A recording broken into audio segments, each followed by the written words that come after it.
वृत्त के व्यास के सिरों पर खींची गई स्पर्श रेखा समांतर होती है। यहाँ पे एक वृत्त है जिसका केंद्र O है। AB इस वृत्त का व्यास है जिसके दोनों सिरे A सिरे से एक रेखा L खींची गई है और B सिरे से दूसरी रेखा M खींची गई है। हमें सिद्ध करना है कि L रेखा M के समांतर है। तो कैसे सिद्ध करेंगे? सबसे पहले जो दिया गया है उसे लिखेंगे। O केंद्र वाला एक वृत्त जिसका व्यास AB है तथा A और B पर स्पर्श रेखाएं L और M हैं। अब हमें जो सिद्ध करना है दूसरा हेडिंग डालेंगे। हमें क्या सिद्ध करना है? L समांतर M। अब अगला हेडिंग होगा उपपत्ति। उपपत्ति। अब यहां पे देखिए, चित्र में देखिए, OB लंब है रेखा M पर।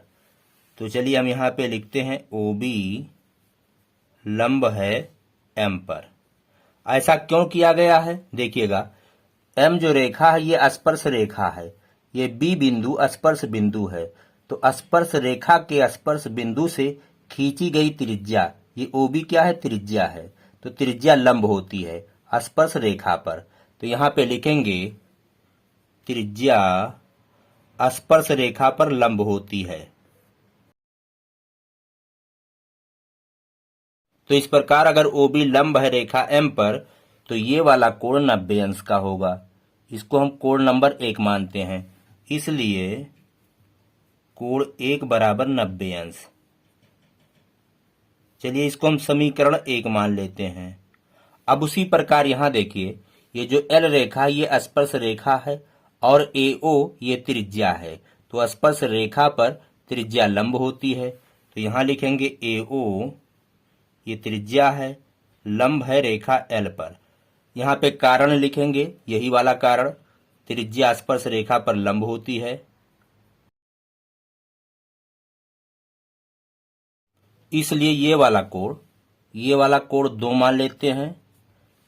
तो कोण 2 जो होगा वो बराबर होगा 90 अंश। चलिए हम इसको समीकरण 2 मान लेते हैं। अब समीकरण 2 और 1 से, समीकरण 1 व 2 से, समीकरण 1 और 2 से कोण 1 बराबर हो गया कोण 2 के, और दोनों 90-90 अंश के हैं। देखिए हमें कोण 1 और कोण 2 का काम था, इसलिए हमने ये वाला कोण और इधर ये वाला कोण निकाला है।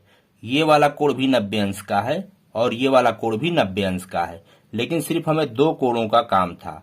अब यहाँ पे देखिए, ये जो रेखा M है और रेखा L है, इसके लिए ये रेखा AB क्या है? तिर्यक रेखा है। ये कोण जो बन रहा है और ये वाला कोण बन रहा है, ये एकांतर कोण कहलाएंगे। तो एकांतर कोण अगर बराबर हैं तो इसका मतलब ये वाली रेखा इसके समांतर है। तो यहाँ पे लिखेंगे जो एकांतर कोण है, और अगर एकांतर कोण बराबर हैं तो इसका मतलब ये वाली रेखा और ये वाली समांतर है। इसलिए L समांतर है M, और हमें यही प्रूव करना था।